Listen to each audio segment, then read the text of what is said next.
Hello there. I'm looking like a goblin today. And so I'm going to talk about something. This is very interesting. I just thought of it. Um a lot of people probably thought of this, but basically, I'm thinking of so for a lot of you don't know that I'm not the biggest fan of cryptocurrency and decentralized finance. However, I can see that it's competing against what is it, centralized finance, like the United States' US dollar and things like that, right? This is something I've been thinking about. Don't it's not that I hate decentralized finance. I do want it to succeed. There is something though that worries me, and that is the guilt-based society in the United States. So when the United States outlaws something like cryptocurrency, let's say they do, I don't think they ever will, but let's just hypothetically say the government just can't find a way to tax it or regulate it, they will outlaw it. That's kind of the way the US government works.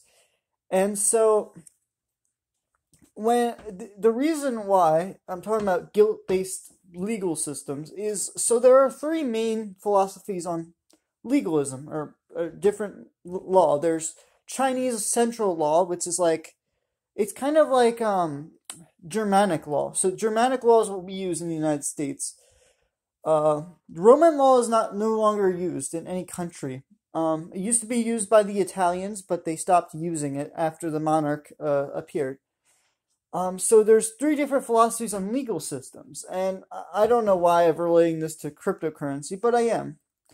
And so the reason why China would outlaw cryptocurrency and the reason why the United States would outlaw cryptocurrency are completely different reasons, right? And so what I'm thinking is, right, China likes to outlaw things because they want centralized control, centralized everything. They want to be able to control everything. The US, on the other hand, is more of a hurt-based society, so they don't want people getting hurt. They're going to outlaw it. I mean, that's kind of the way things are in the United States. If we're going, I'm surprised they haven't like banned guns or something, you know what I mean?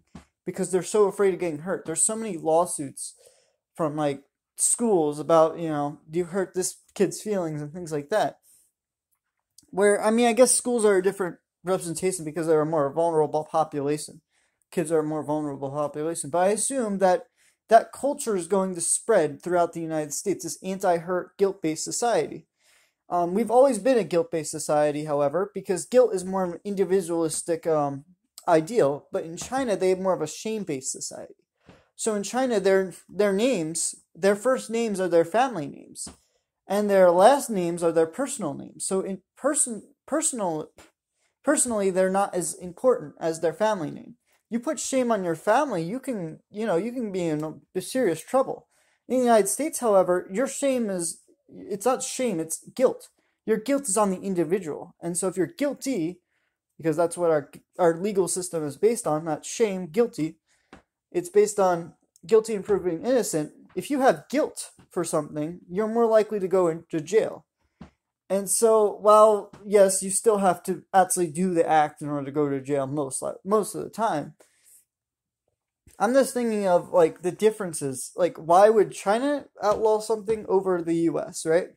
China wants to have as much control as possible. The U.S. wants to make sure that it's a little innocent. But I mean, both countries want to have a higher quality of life. I mean, but when you think about it, you have to look at the lens through their culture and how they view families and individuals, and how like the US is more federal. Even though we don't use Roman law, which is the most federal of almost all laws, we don't use that here. And so we still have a very centralized legal system, this be it in 50-ish areas. I mean, you got Washington, D.C., and you got Puerto Rico as well in the United States. But you think about the 50 states, they all have their own legal codes, and they're very centralized in that state.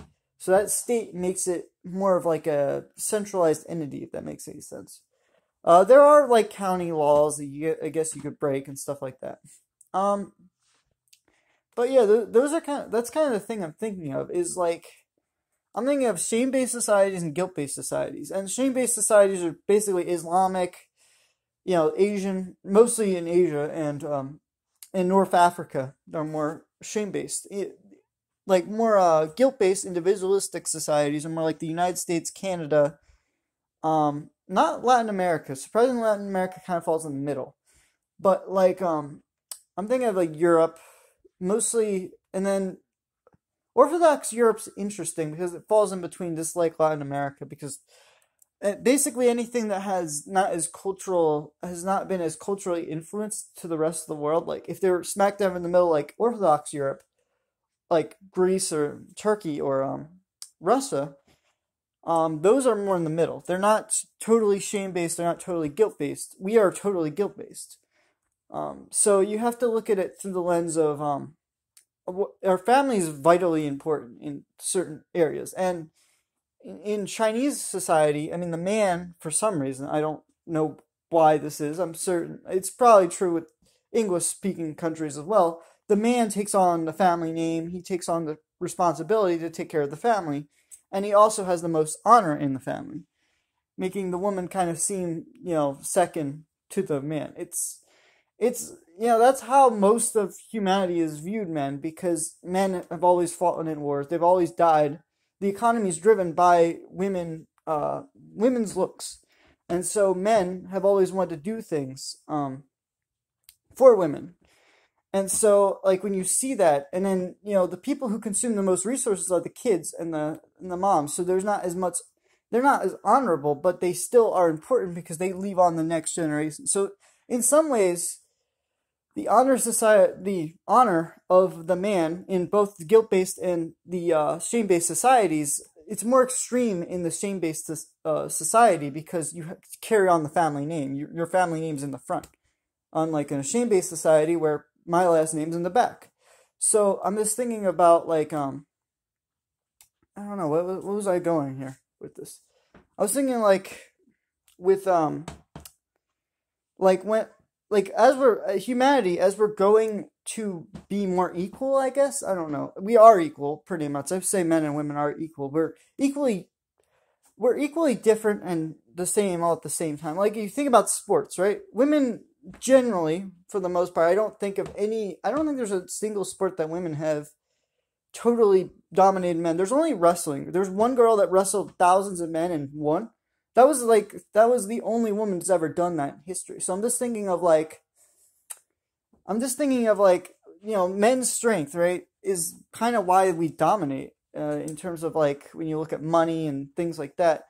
I'm not saying we will always for every woman, but it's just like, it just makes me think, why is it like that? And it has something to do also with the fact that we live either in a guilt-based or shame-based society, regardless of, I mean, whether you're not, I feel like it's more extreme in a shame-based society because they care less about equality and more about the family name, if that makes any sense. The family name is more important than the ideal of equality.